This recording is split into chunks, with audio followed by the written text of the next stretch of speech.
Hey guys, welcome back to our channel Telugu ప్రభా TV. Mass Maharaja Raviteja birthday special గా ఆయన 77 film announce చేస్తున్నారు. So already ఈ టైటిల్ మనకి సోషల్ మీడియాలో ముందే వచ్చేసింది, ఇరుముడి అని చెప్పేసి. సో దానికి తగ్గట్టుగానే ఒక పోస్టర్ రిలీజ్ చేసి ఉన్నారు. ఒక పాపను ఎత్తుకుని రవితేజ గారు చాలా డిఫరెంట్ గా అనిపించింది. లైక్ మనం రవితేజ గారు ఫస్ట్ లుక్స్ కావచ్చు అండ్ టీజర్స్ కావచ్చు, గత కొన్ని రోజులుగా చూసినప్పుడు ఓన్లీ హీరోయిన్స్ డాన్సెస్ అయిన ఒక మాస్ లుక్, డిఫరెంట్ వేరియేషన్స్ ఏం లేకుండా just okay kind of look లో ఉంటున్నారు అని చెప్పేసి చాలా మంది ఫ్యాన్స్ అయితే డిసప్పాయింట్మెంట్ ఉన్నారు. వాళ్ళందరికీ చెక్ పెడుతూ 77 ఫిల్మ్ ఇరుముడి చాలా అంటే చాలా స్పెషల్ గా ఉండబోతుంది. అండ్ రవితేజ గారిని ఇంతకు ముందు ఎప్పుడు మనం ఇలాంటి ఒక డివోషనల్ టచ్ ఉన్న సినిమాలు ఎప్పుడు చూసలేము. For the first time Ravi Teja గారు ఒక డివోషనల్ టచ్ ఉన్న సినిమా ఇరుముడిలో చేస్తూ ఉన్నారు. అండ్ దీని డైరెక్టర్ కూడా లైక్ చాలా డిఫరెంట్. ఆయన చేసిన లవ్ స్టోరీస్ అన్ని కూడా చాలా మంచి ఫీల్ గుడ్ లవ్ స్టోరీస్. అలాంటి డైరెక్టర్ శివ నిర్వాణ గారు రవితేజ గారు కాంబినేషన్ లో మైత్రి మూవీస్ ప్రెజెంట్ చేస్తున్న ఈ సినిమా ఖచ్చితంగా డిఫరెంట్ గా ఉండబోతుంది, ఒక యూనిక్ కాన్సెప్ట్ తో రాబోతుంది అని చెప్పేసి అన్నారు. కొంచెం మంది అయితే ఇది ఆల్రెడీ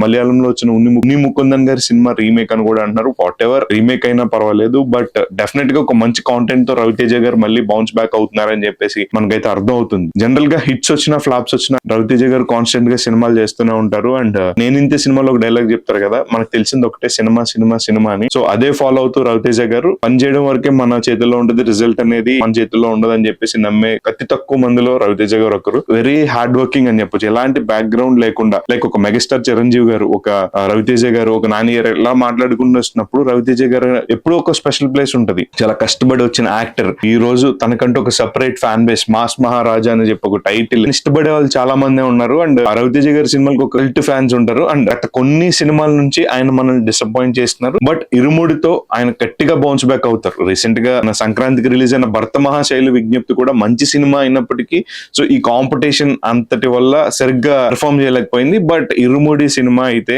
రవితేజ గారిని ఒక డిఫరెంట్ లుక్ లో చూడాలనుకుంటున్నారు కదా జనాలందరూ. ఆ విధంగా శివ నిర్వాణ గారు ఆయన ప్రెజెంట్ చేయబోతున్నారని అయితే మనకు అర్థం ఉంది. డెఫినెట్ గా ఈ సినిమా రిలీజ్ అయ్యి చాలా పెద్ద హిట్ అవ్వాలి మనస్ఫూర్తిగా కోరుకుందాం. So once again happy birthday to our mass Maharaja Ravi Teja గారు. ఇలాంటి మంచి మంచి సినిమాలు చేసి keep on entertaining us. Thank you.